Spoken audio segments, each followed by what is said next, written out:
And for more on this, we've invited Richard Munang onto the program. He is the Deputy Director of the UN Environment Assembly's Africa office. He's also Climate Coordinator for Africa, and he joins me now from Nairobi, where the summit has been taking place. Welcome to DW News Africa, Richard. You've described the passing of this resolution as history being made. Tell us, why is it so significant, Richard? What will it change? Thank you very much for having me. This resolution that have been adopted by the United Nations Environment Assembly, UNEA 5.2, is quite very significant because we are at a time when the environmental challenges are actually on the weight of the entire world.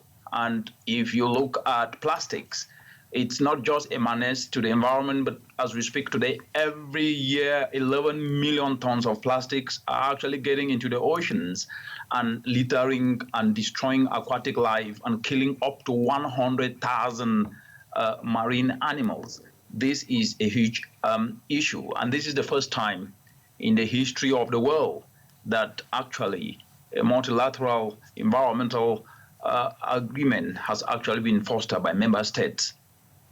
And tell us more about this resolution, Richard, this resolution that will effectively end this plastic pollution that you're talking about. What does it actually mean practically?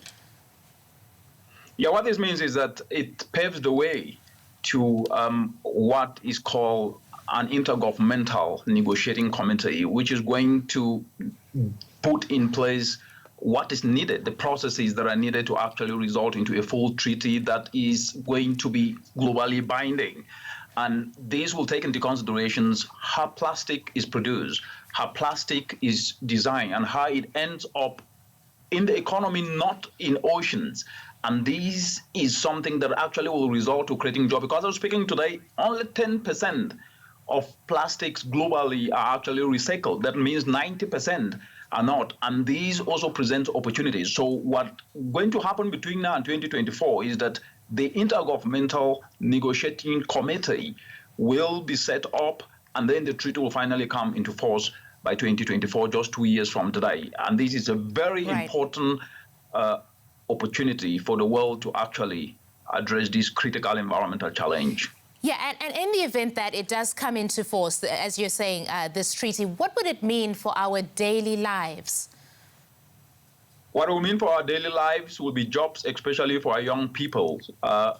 In the African continent today, we have 12 million young people who are getting into the labor market and competing only with 3 million jobs. And in 18 years from today, we will have about 420 million youth that will be getting into the labor market. What this resolution does is that because it's globally binding, countries will then be able to domesticate this within their national legislation that will create the enabling environment for plastic to actually be recycled, for plastic to actually be turned into opportunities. Because we look across the entire African continent, we are seeing young people who are turning plastic waste into pavement tiles that are replacing concrete blocks. That's an opportunity for business. It will create an opportunity in which recycling will become the norm in countries, and that is really an opportunity for jobs. But more importantly, in about 18 years from today, we will have more plastic in our oceans than fish. Most of the people depend on fish for protein, and therefore means it is an opportunity to enhance food security, which is already a problem today. And so Richard, the resolution... Sorry to interrupt you there. You're making the point about plastic being the menace that it is. And I'm thinking, is this not entirely a ban on plastic? Is that not what we should be aiming for? Of course, recycling plastic would be really helpful. But when do we get to a stage where we're actually banning plastic, or is that not practical? We're getting to a stage in which we're introducing what is called a circular economy. How you produce plastics, how you repackage plastics, will be in such a way that instead of the plastics produced and they end up in the environment, they will be recycled back into the economy. And that will create opportunities. And that will also provide an opportunity to look for alternatives. What else can be done rather than just focusing on plastics?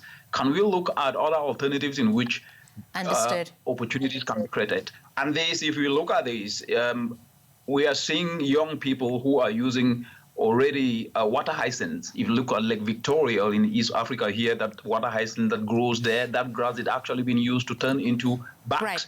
And Richard, that creates opportunity. Richard, who are the biggest perpetrators when it comes to plastic pollution? Plastic is actually a transboundary issue. Plastic produced in Africa will end up in oceans that borders different continents. Plastic produced in other parts of the world will end up in Africa.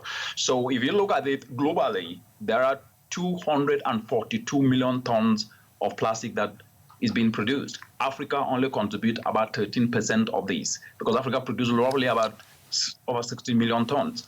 And so at this point in time, it's how do we then turn this challenge into an opportunity? That's the most important, and that's what the entire global community has demonstrated today. And just as you were saying, this resolution is not yet legally binding.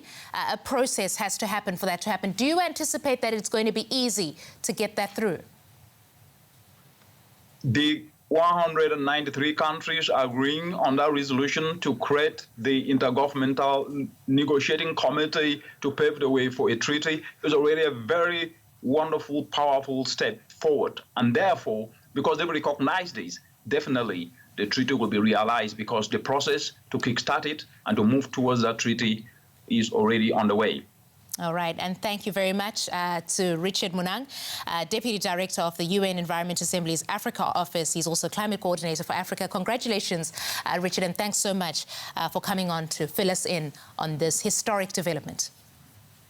Thank you for having me. Appreciate it.